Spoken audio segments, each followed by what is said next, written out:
আজকে এখন কি আছে তা নিয়ে সন্তুষ্ট থাকতে হবে। আমি এখন নিজেকে সুখী মনে করছি, কারণ আমি সুন্দর একটা জায়গায় এসে কফি খাচ্ছি, সাথে আলোচনা করছি, ভালো লাগছে, একটা মজা পাচ্ছি। এটাই হলো সুখ।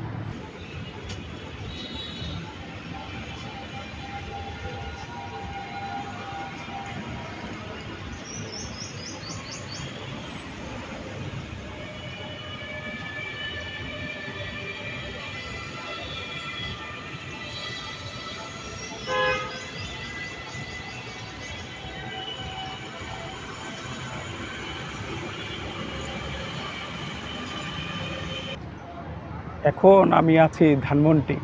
তো ধানমন্ডি আজকে এসে পড়লাম। আমার বিবি আমার কাছে একটা জিনিস পাওনা আছে। তা হলো, ও বলল, ও বলেছিল বার্গার খাবে। তো বার্গার খাবে। আমি ঈদের আগে একটু ব্যস্ত ছিলাম, ওকে খাওয়ানো হয়নি। ওর কাছে আমি এটা দেনা। তো আজকে ধানমন্ডি লেকে আসলাম, এখানে কিছু সময় ঘুরবো। আর আমার পাওনা জিনিসটা আমি আজকে ঋণ শোধ করে দিব। ওকে বার্গার খাওয়ার চেষ্টা করব, খাওয়ানোর চেষ্টা করব। আর আজকে এই ধানমন্ডি লেকে আমি ছোট্ট একটা গল্প করার চেষ্টা করব, আর পাশাপাশি সুন্দর সুন্দর কিছু দৃশ্য দেখানোর চেষ্টা করব। তো আমি আজকে যে গল্পটা করব, গল্পের বিষয়টা হচ্ছে ভালোবাসা আর টাকা পয়সা থাকলেই সংসারে সুখ হয় না। এর বাইরেও একটা জিনিস লাগে। সেই জিনিসটা কি আজকে এই গল্পের মাধ্যমে বলার চেষ্টা করব। এই সুন্দর জায়গায় বসে এই সুন্দর আলোচনাটা করার চেষ্টা করব। ভালোবাসা আর টাকা পয়সা থাকলেই যে ঘরে সুখ শান্তি হবে এমন কোনো বিষয় না। বিষয় আরও আছে। সংসারে সুখ শান্তি আর ভালোবাসা থাকলে একটা জিনিস খুবই প্রয়োজন, সেটা আমাদের মাঝে অনেকেরই নেই বললেই চলে। সে বিষয়টা হচ্ছে একজনকে আরেকজন সম্মান করতে হয়। আমাদের যে ধারণা যে ঘরের যে বিবি আছে তাকে আবার কি সম্মান করব, না, একটা ভালোবাসা জায়গা থেকে শ্রদ্ধা সম্মান এগুলো করতে হয়, তাহলে সংসার সুখে হয়। যেমন আমি আমি সংসার করি বহু বছর ধরে, 25 পার করেছি। এত বছরে কিছুটা হলেও আমার একটা অভিজ্ঞতা আছে। শুধু সংসারে ভালোবাসা টাকা পয়সা থাকলেই হয় না, একে অপরকে সম্মান করতে হয়। সম্মান জিনিসটা খুবই মধুর আর খুবই শান্তি।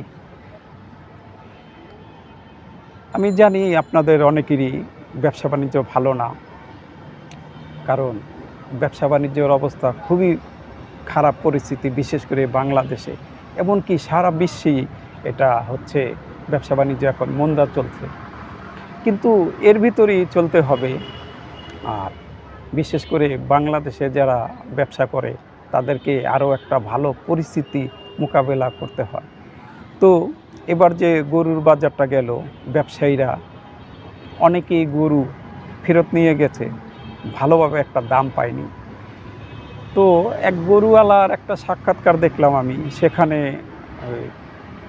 এক ইউটিউবার জিজ্ঞেস করলো, আপনি যে এই যে গরু আশা করেছিলেন যে 5 লক্ষ টাকা বিক্রি করবেন, এখন যে বিক্রি করে গেলেন 3 লক্ষ টাকা, এখন ভবিষ্যতে কি আপনি আরও গরু করবেন, এই কাজে কি লেগে থাকবেন?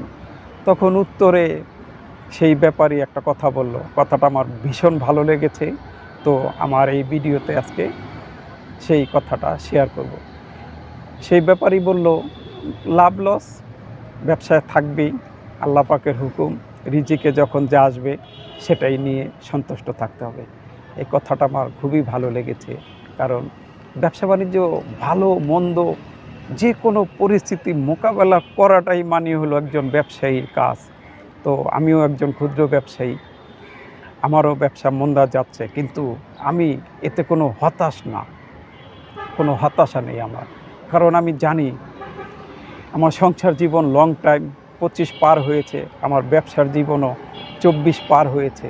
আমার কিছুটা হলেও অভিজ্ঞতা আছে যে এখানে ভালো মন্দ মিলিয়ে আজকে মন্দা কখনো আবার ভালো হবে, তো এটাই স্বাভাবিক। আলোচনা করছি, তো আমি একটু কফিটাকে মেরে দিই।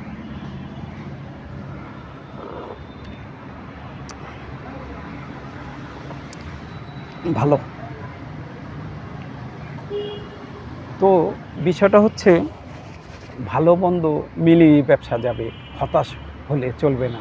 আজকে মন্দা কখনো ভালো হবে, তো সেই আশায় থাকলাম। আর সুখী হতে চাইলে কি কি দরকার? সুখী হতে চাইলে আমার গুরু বলেছে দরকার হচ্ছে আজকে এখন কি আছে তা নিয়ে সন্তুষ্ট থাকতে হবে। আমি এখন নিজেকে সুখী মনে করছি, কারণ আমি সুন্দর একটা জায়গায় এসে কফি খাচ্ছি, সাথে আলোচনা করছি, ভালো লাগছে, একটা মজা পাচ্ছি।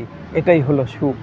বিগত বিগত পিছনে আমার কি হারিয়েছি বা কি পেয়েছি তা আর আমার হাতে নেই, এগুলো চিন্তা করে আমার লাভ নেই। আবার ভবিষ্যতে আমার কি হবে এটা শুধু উপরওয়ালাই জানে, তো সেখানেও আমার হাত নেই। আমার হাত শুধু এখনই আছে যে আমি এখানে বসছি, এখন আমি ইচ্ছে করলে কফিটা খেতেও পারি বা ফেলেও দিতে পারি। তো সেই হিসাবে বর্তমানে কি আছে তা নিয়েই আমাদের সন্তুষ্ট থাকতে হবে। তো আজকে গল্প করার বিষয় হচ্ছে যে আমাদের যার যা কিছু আছে তা নিয়েই সন্তুষ্ট থাকতে হবে। ব্যবসা বাণিজ্য মন্দা ভালো, এটাই হচ্ছে ব্যবসার নিয়ম। আর ভালো মন্দ মিলিয়ে জীবন।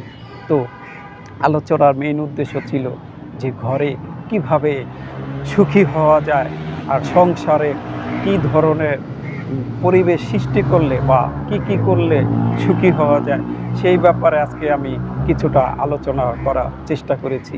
তো বিষয়টা আমি আরেকবার বলি, সংসারে একে অন্যের প্রতি শ্রদ্ধা থাকতে হয়, তাহলে সেই সংসারে ভালোবাসা আরও মধুর হয়।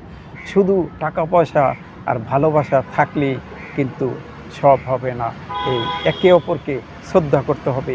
আপনি যদি আপনার ঘর থেকে শ্রদ্ধা করেন, তাহলে আপনার ঘরে যে আপনার বিবি আছে, আপনার ঘরে যারা আছে তাকে অন্য মানুষও শ্রদ্ধা করবে।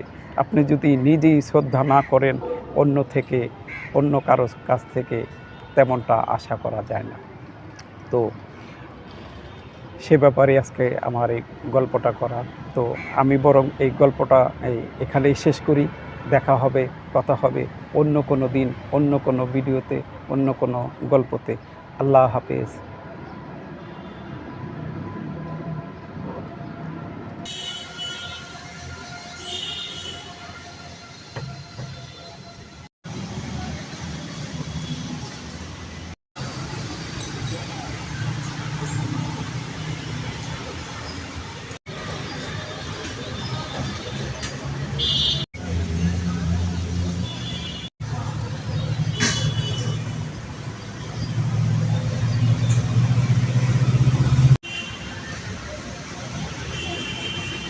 তিনবার করে বাইক করছি টেবিলটা তো না